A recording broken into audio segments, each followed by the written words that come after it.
Hello, welcome back to Vidyanadi. എൻ്റെ ഒരു അടുത്ത വീഡിയോയിലേക്ക് എല്ലാവർക്കും സ്വാഗതം. ഇത് എക്കണോമിക്സുമായിട്ട് ബന്ധപ്പെട്ട് നമുക്ക് 8ാം ക്ലാസ്സിലെ 4ാമത്തെ ചാപ്റ്ററാണ് അടിസ്ഥാന സാമ്പത്തിക പ്രശ്നങ്ങളും സമ്പദ് വ്യവസ്ഥയും. അടിസ്ഥാന സാമ്പത്തിക പ്രശ്നങ്ങളും സമ്പദ് വ്യവസ്ഥയും എന്ന ചാപ്റ്ററാണ്.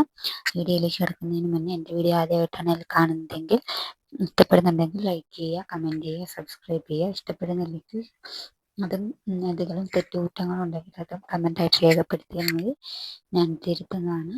അപ്പോൾ നമുക്ക് വീഡിയോയിലേക്ക് കിടക്കാം. അപ്പം ഞാൻ ആദ്യമായിട്ട് പറയാം കേട്ടോ, എക്കണോമിക്സ് ഒക്കെ പൊതുവെ എല്ലാവരും സ്കിപ്പ് ചെയ്യുന്ന ഒരു വിഷയമാണ്.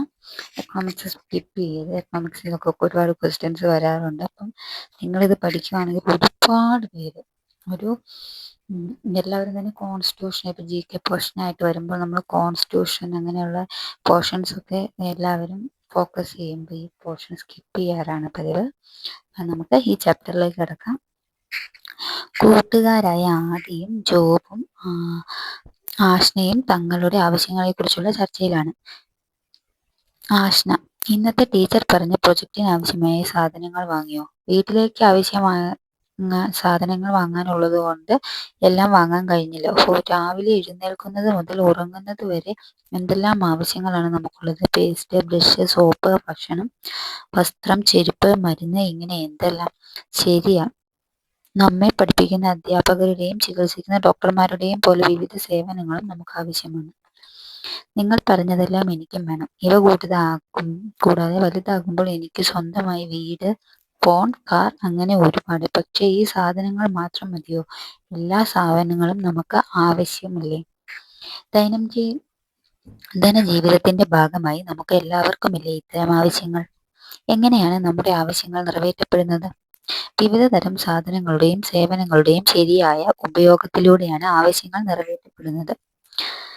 ഭക്ഷണം, വസ്ത്രം, പാർപ്പിടം എന്നിവിടങ്ങനെ ജീവിതത്തിന്റെ നിലനിൽപ്പിന് ഒഴിച്ചുകൂടാനാവാത്ത ആവശ്യങ്ങളെ അടിസ്ഥാന ആവശ്യങ്ങൾ എന്നു പറയാം. എന്നാൽ നാം ദൈനംദിന ജീവിതത്തിൽ ഉപയോഗിക്കുന്ന എല്ലാ സാധനങ്ങളും സേവനങ്ങളും അടിസ്ഥാന ആവശ്യങ്ങളെ തൃപ്തിപ്പെടുത്താൻ മാത്രമായി ഉപയോഗിക്കുന്നവയാണ്. നമ്മുടെ ജീവിതത്തെ കൂടുതൽ സുഖകരവും സന്തോഷകരവുമാക്കുന്ന ചില ആവശ്യങ്ങളുണ്ട്. ഈ ആവശ്യങ്ങളെ സന്തോഷദായക ആവശ്യങ്ങൾ എന്ന് പറയുന്നു. ആഡംബര കാറുകൾ, വിലപിടിപ്പുള്ള ആഭരണങ്ങൾ, ഉയർന്ന മൂല്യങ്ങൾ, വസ്ത്രങ്ങൾ എന്നിവയെല്ലാം ഉപയോഗം ഇതിനുദാഹരണമാണ്. അപ്പം ആവശ്യങ്ങളെ രണ്ടായി തരംതിരിക്കാം. 1 അടിസ്ഥാന ആവശ്യങ്ങൾ, 2 സന്തോഷദായക ആവശ്യങ്ങൾ. ജീവിതത്തിൽ ഒഴിച്ചുകൂട്ടാനാവാത്ത ആവശ്യങ്ങൾ അടിസ്ഥാന ആവശ്യങ്ങൾ അഥവാ ബേസിക് നീഡ്സ് എന്ന് പറയുന്നു. ഇതിന് ഉദാഹരണമാണ് ഭക്ഷണം, വസ്ത്രം, പാർപ്പിടം എന്നിവ. രണ്ടാമത്തെയാണ് ജീവിതത്തെ കൂടുതൽ സുഖകരവും സന്തോഷകരവുമാക്കുന്ന ആവശ്യങ്ങൾ അറിയപ്പെടുന്നതാണ് സന്തോഷദായക ആവശ്യങ്ങൾ. ഉദാഹരണം ആഡംബര കാറുകൾ, വിലപിടിപ്പുള്ള ആഭരണങ്ങൾ എന്നിവയൊക്കെ. നമ്മുടെ ജീവിതത്തിലെ അടിസ്ഥാന ആവശ്യങ്ങളും സന്തോഷദായക ആവശ്യങ്ങളും കണ്ടെത്തി പട്ടികപ്പെടുത്തുക. നിത്യജീവിതത്തിലെ അടിസ്ഥാന ആവശ്യങ്ങളും സന്തോഷദായക ആവശ്യങ്ങളും നാം ചർച്ച ചെയ്തല്ലോ. ഈ ആവശ്യങ്ങൾക്ക് എന്തെങ്കിലും പൊതുവായ സവിശേഷതകളുണ്ടോ? ആവശ്യങ്ങളുടെ സവിശേഷതകൾ. മനുഷ്യന്റെ ആവശ്യങ്ങൾ വൈവിധ്യവും എണ്ണമറ്റതുമാണ്. ചില ആവശ്യങ്ങൾ ഒറ്റയ്ക്കും മറ്റ് ചിലത് കൂട്ടായ പരിശ്രമത്തിലൂടെയും നിറവേറ്റാൻ കഴിയുന്നവയാണ്. ഒരിക്കൽ നിറവേറ്റപ്പെട്ട ആവശ്യം ആവർത്തിക്കപ്പെടാം. സമയം, സ്ഥലം, വ്യക്തികൾ എന്നിവയ്ക്കനുസരിച്ച് ആവശ്യങ്ങൾ വ്യത്യസ്തമായിരിക്കും. മനുഷ്യ പുരോഗതിക്കൊപ്പം ആവശ്യങ്ങളിലും മാറ്റങ്ങൾ ഉണ്ടാകുന്നു. മനുഷ്യന്റെ ആവശ്യങ്ങൾ വൈവിധ്യവും എണ്ണമറ്റതുമാണ്. ചില ആവശ്യങ്ങൾ ഒറ്റയ്ക്കും ചിലതും കൂട്ടാതെയും ആവശ്യമായി വരുന്നു.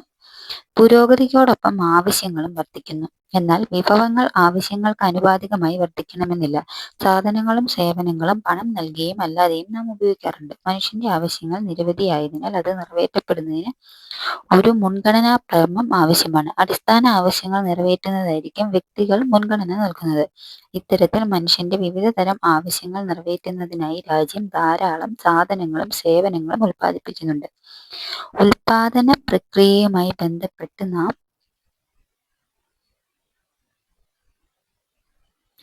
അടിസ്ഥാനപരമായി ചില പ്രശ്നങ്ങൾ അഭിമുഖീകരിക്കുന്നുണ്ട്. അവ എന്തൊക്കെയെന്ന് നോക്കാം. നിങ്ങളുടെ സ്കൂളിലെ ഉച്ചഭക്ഷണ വിതരണത്തിന് ആവശ്യമായ പച്ചക്കറികൾ സ്കൂളിൽ തന്നെ ഉൽപ്പാദിപ്പിക്കാൻ തീരുമാനിക്കുന്നു എന്ന് കരുതുക. പച്ചക്കറി കൃഷിയുമായി ബന്ധപ്പെട്ട് എന്തൊക്കെ തീരുമാനങ്ങളാണ് കൈക്കൊള്ളേണ്ടത്? പട്ടികപ്പെടുത്തുക. സ്കൂളിലെ പച്ചക്കറി കൃഷിയുമായി ബന്ധപ്പെട്ടെടുക്കേണ്ട പ്രധാന കാര്യങ്ങൾ ചർച്ച ചെയ്തല്ലോ. ഒരു സമൂഹമായാലും രാജ്യമായാലും ഏതൊരു സാധനം ഉൽപ്പാദിപ്പിക്കുമ്പോഴും ഇത്തരത്തിലുള്ള പ്രശ്നങ്ങളും അഭിമുഖീകരിക്കേണ്ടി വരുന്നുണ്ട്. അടിസ്ഥാന സാമ്പത്തിക പ്രശ്നങ്ങൾ, ബേസിക് എക്കോണമിക് പ്രോബ്ലംസ്. അടിസ്ഥാനപരമായി എന്തൊക്കെയാണെന്ന് നോക്കാം. അതിൽ ഒന്നാമത്തെയാണ് അടിസ്ഥാന സാമ്പത്തിക പ്രശ്നങ്ങൾ അഥവാ ബേസിക് എക്കോണമിക് പ്രോബ്ലം. സാധനങ്ങളുടെയും സേവനങ്ങളുടെയും ഉൽപാദന പ്രക്രിയയുമായി ബന്ധപ്പെട്ട് ഒരു രാജ്യം അഭിമുഖീകരിക്കുന്ന 3 അടിസ്ഥാന സാമ്പത്തിക പ്രശ്നങ്ങളാണ്: 1. എന്തുൽപാദിപ്പിക്കണം, 2. എങ്ങനെ ഉൽപാദിപ്പിക്കണം, 3. ആർക്ക് വേണ്ടി ഉൽപാദിപ്പിക്കണം. അപ്പോൾ ഒന്നെന്താണ്? എന്തുൽപാദിക്കണം, വാട്ട് ടു പ്രൊഡ്യൂസ്. എങ്ങനെ ഉൽപ്പാദിപ്പിക്കണം, ഹൗ ടു പ്രൊഡ്യൂസ്. ആർക്ക് വേണ്ടി ഉൽപ്പാദിപ്പിക്കണം, ഫോർ ഹൂം ടു പ്രൊഡ്യൂസ്. ഇതിൽ ആദ്യത്തെയാണ് എന്തുൽപ്പാദിപ്പിക്കണം, what to produce. What to produce. സ്കൂളിലെ ഉച്ചഭക്ഷണത്തിന് വേണ്ടി ഏതെല്ലാം പച്ചക്കറികൾ ഏതേത് അളവിൽ ഉൽപ്പാദിപ്പിക്കണമെന്ന് നാം മുൻഗണനാ ക്രമത്തിനനുസരിച്ച് തീരുമാനിക്കേണ്ടതുണ്ട്. അതുപോലെ ഓരോ രാജ്യവും ലഭ്യമായ വിഭവങ്ങളെ ഉപയോഗപ്പെടുത്തി എന്തുൽപ്പാദിപ്പിക്കണമെന്ന മുൻഗണന നിശ്ചയിക്കേണ്ടതുമുണ്ട്. എന്തുൽപ്പാദിപ്പിക്കണമെന്ന് തീരുമാനിച്ചാൽ അത് എത്രമാത്രം ഉൽപ്പാദിപ്പിക്കണമെന്നും പ്രസക്തമാണ്. ഒരു രാജ്യത്തെ സംബന്ധിച്ച് നിരവധി സാധനങ്ങളും സേവനങ്ങളും ഉൽപ്പാദിപ്പിക്കേണ്ടതുണ്ട്. ഏതെങ്കിലും ഒരു സാധനമോ സേവനമോ കൂടുതൽ ഉൽപ്പാദിപ്പിക്കണമെന്ന് രാജ്യം തീരുമാനിക്കുകയാണെങ്കിൽ മറ്റു സാധനങ്ങൾ ഉൽപ്പാദിപ്പിക്കാനായി ഉപയോഗിക്കേണ്ട വിഭവങ്ങളെ പരിമിതപ്പെടുത്തേണ്ടി വരും. ഉദാഹരണത്തിന്, ഭക്ഷ്യക്ഷാമം നേരിടുന്ന ഒരു രാജ്യത്ത് ലഭ്യമായ വിഭവങ്ങളിൽ കൂടുതൽ വിഭവം ഭക്ഷ്യോൽപാദനത്തിനായി വിനിയോഗിക്കേണ്ടി വരും. അതുപോലെ വ്യാവസായിക ഉൽപ്പന്നങ്ങൾ നിർമ്മിക്കാൻ തീരുമാനിച്ച ഏതെല്ലാം വ്യവസായങ്ങളാണ് തുടങ്ങേണ്ടത്, എത്ര യൂണിറ്റുകൾ ആരംഭിക്കണം എന്നിങ്ങനെ ആയിരിക്കും. അപ്പം ഒരു രാജ്യവും ലഭ്യമായ വിഭവങ്ങളെ ഉപയോഗപ്പെടുത്തി എന്തുൽപ്പാദിപ്പിക്കണമെന്ന് മുൻഗണന നിശ്ചയിക്കേണ്ടതുണ്ട്. എന്തുൽപ്പാദിപ്പിക്കണമെന്ന് തീരുമാനിച്ചാൽ അത് എത്രമാത്രം ഉൽപ്പാദിപ്പിക്കണം എന്നതും പ്രസക്തമാണ്. ഒരു രാജ്യത്തെ സംബന്ധിച്ച് നിരവധി സാധനങ്ങളും സേവനങ്ങളും ഉൽപ്പാദിപ്പിക്കേണ്ടതുണ്ട് അല്ലേ. ഏതെങ്കിലും ഒരു സാധനമോ സേവനമോ കൂടുതൽ ഉൽപ്പാദിപ്പിക്കണമെന്ന് തീരുമാനിക്കുകയാണെങ്കിൽ മറ്റ് സാധനങ്ങൾ ഉൽപ്പാദിപ്പിക്കാനായി ഉപയോഗിക്കേണ്ട വിഭവങ്ങളെ പരിമിതപ്പെടുത്തേണ്ടത് വരും. സമൂഹത്തിന്റെ ആവശ്യങ്ങൾക്കും രാജ്യത്ത് ഉൽപ്പാദിപ്പിക്കുന്ന ഉൽപ്പന്നങ്ങളുടെ അളവും തമ്മിൽ ഒരു സന്തുലിതാവസ്ഥ കൈവരിക്കേണ്ടയാണ് രാജ്യം ഇത്തരം തീരുമാനങ്ങൾ എടുക്കുന്നത്. നിങ്ങളുടെ ആവശ്യങ്ങൾ നിറവേറ്റുന്ന തരത്തിലുള്ള എന്തെല്ലാം ഉൽപ്പന്നങ്ങളാണ് നിങ്ങളുടെ പ്രദേശത്ത് ഉൽപ്പാദിപ്പിക്കപ്പെടുന്നത്, അവ നിങ്ങളുടെ ഉപയോഗത്തിന് പര്യാപ്തമാണ്. എന്തെല്ലാം സാധനങ്ങളും സേവനങ്ങളുമാണ് ഉൽപ്പാദിപ്പിക്കേണ്ടത്, അത് എത്രമാത്രം ഉൽപ്പാദിപ്പിക്കണം എന്നത് തീരുമാനിക്കപ്പെട്ടാൽ അത് ഏത് രീതിയിൽ ഉൽപ്പാദിപ്പിക്കണം എന്നതാണ് രണ്ടാമത്തെ പ്രസക്തമായ പ്രശ്നം. അപ്പം രണ്ടാമത്തേത് എങ്ങനെ ഉൽപ്പാദിപ്പിക്കണം, ഹൗ ടു പ്രൊഡ്യൂസ്. നൽകിയിട്ടുള്ള ചിത്രങ്ങൾ നിരീക്ഷിക്കുക. ചിത്രം 4.3-ലും 4.4-ലും ചപ്പാത്തിയുടെ നിർമ്മാണത്തിൽ എന്ത് വ്യത്യാസമാണ് കാണാൻ കഴിയുന്നത്? ഇത് ഒരു ഉൽപാദന ഘടകമാണ്. കൂടുതലായി ഉപയോഗിച്ചിരിക്കുന്നത് എന്താണ്? 4.3-ഉം 4.4-ഉം. ഇതുപോലെ കൃഷിയുമായി ബന്ധപ്പെട്ട് നൽകിയിരിക്കുന്ന ചിത്രങ്ങൾ നിരീക്ഷിച്ച് എന്ത് ഉൽപാദന ഘടകമാണ് കൂടുതൽ ഉപയോഗപ്പെടുത്തുന്നത് രേഖപ്പെടുത്തൂ.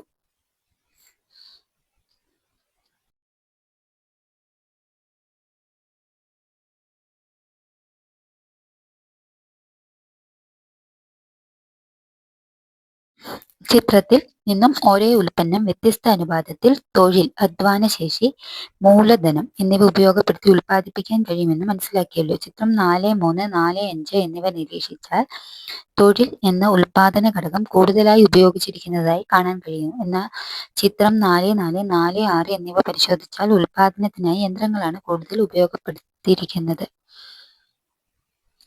കൂടുതൽ തൊഴിൽ ശക്തിയും കുറഞ്ഞ മൂലധനവും ഉപയോഗിച്ച് ഉൽപാദനം നടത്തുന്ന രീതിയാണ് തൊഴിൽ തീവ്ര സാങ്കേതിക രീതി, ലേബർ ഇന്റൻസീവ് ടെക്നിക് എന്ന് വിളിക്കുന്നത്. അപ്പൊ 2 രീതിയുണ്ട്. എങ്ങനെ ഉൽപ്പാദിപ്പിക്കണം എന്നുള്ളതിന് 2 രീതിയാണ്. ഒന്ന് തൊഴിൽ തീവ്ര സാങ്കേതിക രീതി, ലേബർ ഇന്റൻസീവ് ടെക്നിക്കും. 2 മൂലധന തീവ്ര സാങ്കേതിക രീതി. തൊഴിൽ തീവ്ര സാങ്കേതിക രീതി എന്ന് വെച്ചാൽ കൂടുതൽ തൊഴിൽ ശക്തിയും കുറഞ്ഞ മൂലധനവും ഉപയോഗിച്ച് ഉൽപാദനം നടത്തുന്ന രീതിയാണ് തൊഴിൽ തീവ്ര സാങ്കേതിക രീതി. കൂടുതൽ മൂലധനവും കുറച്ച് തൊഴിൽ ശക്തിയും ഉപയോഗിച്ച് ഉൽപാദനം നടത്തുന്ന രീതിയാണ് മൂലധന തീവ്ര സാങ്കേതിക രീതി, ക്യാപിറ്റൽ ഇന്റൻസീവ് ടെക്നിക്.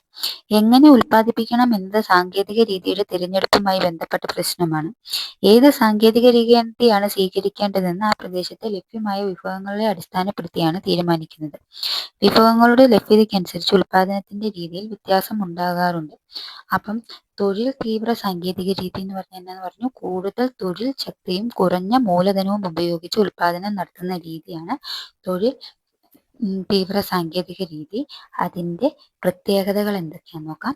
കൂടുതൽ തൊഴിലാളികളെ ഉപയോഗപ്പെടുത്തിയുള്ള ഉൽപ്പാദനമാണ്, കുറഞ്ഞ തോതിലുള്ള മൂലധന ഉപയോഗം, കൂടുതൽ സമയം ആവശ്യമായ ഉൽപ്പാദന രീതി, പരിസ്ഥിതി സൗഹൃദമായ ഉൽപ്പാദന രീതി, സാങ്കേതിക വിദ്യയുടെ കുറഞ്ഞ ഉപയോഗം. ഇപ്പം മെയിനായിട്ട് 5 കൂടുതൽ തൊഴിലാളികളുടെ ഉപയോഗപ്പെടുത്തിയുള്ള ഉൽപ്പാദനം, കുറഞ്ഞ തോതിലുള്ള മൂലധന ഉപയോഗം, കൂടുതൽ സമയം ആവശ്യമായ ഉൽപ്പാദന രീതി, പരിസ്ഥിതി സൗഹൃദമായ ഉൽപ്പാദന രീതി, സാങ്കേതിക വിദ്യയുടെ കുറഞ്ഞ ഉപയോഗം.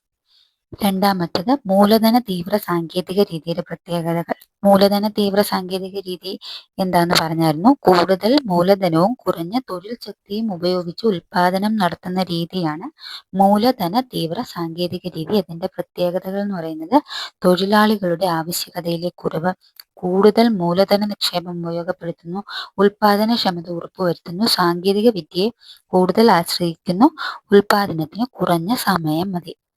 രാജ്യത്തിന്റെ ആവശ്യങ്ങൾ, ഉൽപാദന ഘടകങ്ങളുടെ ലഭ്യത എന്നിവ കണക്കിലെടുത്തുകൊണ്ടാവണം ഉൽപാദന രീതി തീരുമാനിക്കേണ്ടത്. നിങ്ങളുടെ പ്രദേശത്ത് തൊഴിൽ തീവ്ര സാങ്കേതിക രീതിയും മൂലധന തീവ്ര സാങ്കേതിക ഉപയോഗപ്പെടുത്തി നടത്തുന്ന ഉൽപാദന പ്രവർത്തനങ്ങൾ പട്ടികപ്പെടുത്തുക. ഇനി അടുത്തതാണ് ആർക്ക് വേണ്ടി. മൂന്നാമത്തെ ഘടകമാണ് ആർക്ക് വേണ്ടി ഉൽപ്പാദിപ്പിക്കണം. For whom to produce. ജനങ്ങളുടെ ആവശ്യങ്ങൾ നിറവേറ്റുന്നതിന് വേണ്ടിയായിരിക്കണം ഉൽപാദനം നടത്തേണ്ടത്. ഉൽപ്പാദിപ്പിക്കപ്പെടുന്ന സാധനങ്ങളും സേവനങ്ങളും ജനങ്ങൾക്കിടയിൽ വിതരണം ചെയ്യപ്പെടുന്നത് എങ്ങനെ എന്നതാണെന്നാണ് ആർക്ക് വേണ്ടി ഉൽപ്പാദിപ്പിക്കണം എന്നതുകൊണ്ട് അർത്ഥമാക്കുന്നത്. ലഭ്യമായ വിഭവങ്ങളെ സമൂഹത്തിലെ എല്ലാവർക്കും പ്രയോജനകരമാം വിധം വിനിയോഗിക്കുന്ന തരത്തിൽ വേണം ഉൽപാദന പ്രവർത്തനങ്ങൾ ആസൂത്രണം ചെയ്യേണ്ടത്. സാധനങ്ങളും സേവനങ്ങളും ഉൽപ്പാദിപ്പിക്കുന്നത് ഉൽപാദന ഘടകങ്ങളായ ഭൂമി, തൊഴിൽ, മൂലധനം, സംഘാടനം എന്നിവയുടെ ഒരുമിച്ചുള്ള പ്രവർത്തനത്തിലൂടെയാണെന്ന് നിങ്ങൾക്കറിയാമല്ലോ. അങ്ങനെയാണെങ്കിൽ ഉൽപ്പാദിപ്പിച്ച സാധനങ്ങളുടെ മൂല്യം ഉൽപാദന ഘടകങ്ങൾക്ക് അവയുടെ പങ്കിനനുസരിച്ച് വിതരണം ചെയ്യപ്പെടേണ്ടതുണ്ട്. ഭൂമിക്ക് പാട്ടമായും, തൊഴിലിന് വേതനമായും, മൂലധനത്തിന് പലിശയായും, സംഘാടനത്തിന് ലാഭമായും ഉൽപ്പന്ന മൂല്യം വിതരണം ചെയ്യേണ്ടതാണ്. അതായത് ഉൽപാദനത്തിൽ നിന്നുള്ള വരുമാനം എങ്ങനെ വിതരണം ചെയ്യപ്പെടുന്നു എന്നതും പ്രധാനമാണ്. ചുവടെ നൽകിയിരിക്കുന്ന ചില സന്ദർഭങ്ങൾ ശ്രദ്ധിക്കൂ. അവ ഏത് അടിസ്ഥാന സാമ്പത്തിക പ്രശ്നവുമായി ബന്ധപ്പെട്ടിരിക്കുന്നുവെന്ന് കണ്ടെത്തി എഴുതൂ.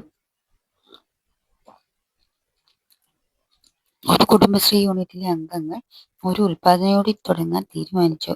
അംഗങ്ങൾക്കിടയിൽ പല അഭിപ്രായങ്ങളും ഉയർന്നു വന്നു. എന്തായിരിക്കും അവർ തീരുമാനമെടുക്കുന്ന അടിസ്ഥാന പ്രശ്നം? എന്തായിരിക്കും? അതേന്നൊരു കമന്റ് ചെയ്യേ.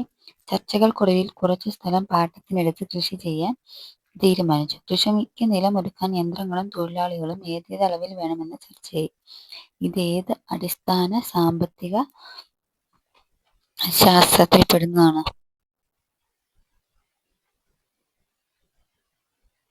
എങ്ങനെ ഉൽപ്പാദിപ്പിക്കണം അല്ലേ? ഹൗ ടു പ്രൊഡ്യൂസ് അതിൽ പെടുന്നതാണല്ലേ. കുടുംബശ്രീ യൂണിറ്റ് പ്രവർത്തിക്കുന്ന സ്ഥലത്ത് പച്ചക്കറി കൃഷി ചെയ്യാത്ത കുടുംബങ്ങളുണ്ട്. അവർക്ക് പച്ചക്കറി ആവശ്യമാണ്. മിച്ചം വരുന്നത് ആവശ്യക്കാർക്ക് വിൽക്കാമെന്ന ലക്ഷ്യവും ഇവർക്കുണ്ട്. കൂടാതെ കൃഷിയിൽ നിന്ന് ലഭിക്കുന്ന ലാഭം അംഗങ്ങൾക്കിടയിൽ വിതരണം ചെയ്യേണ്ടതുണ്ട്. ഇത് ഏത് അടിസ്ഥാന സാമ്പത്തിക പ്രശ്നവുമായി ബന്ധപ്പെടുന്നു? ആർക്ക് വേണ്ടി ഉൽപ്പാദിപ്പിക്കണം? ഫോർ ഹൂം ടു പ്രൊഡ്യൂസ് അല്ലേ. ലോകത്താകമാനം നിലനിൽക്കുന്ന ഈ അടിസ്ഥാന സാമ്പത്തിക പ്രശ്നം പരിഹരിക്കപ്പെടുന്നത് വ്യത്യസ്ത സമ്പദ് വ്യവസ്ഥകളിലൂടെയാണ്. എന്താണ് സമ്പദ് വ്യവസ്ഥ?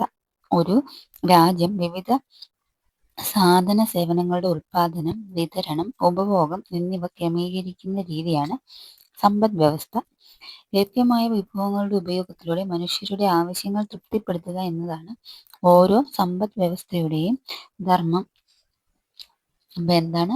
ഒരു രാജ്യം വിവിധ സേവനങ്ങളുടെ ഉൽപാദനം, വിതരണം, ഉപഭോഗം എന്നിവ ക്രമീകരിക്കുന്ന രീതിയാണ് സമ്പദ് വ്യവസ്ഥ.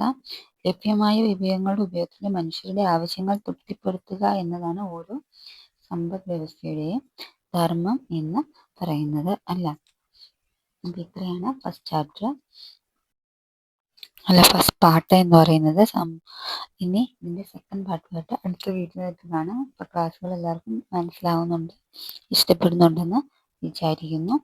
അപ്പം അടുത്ത വീഡിയോ ആയിട്ട് കാണാം.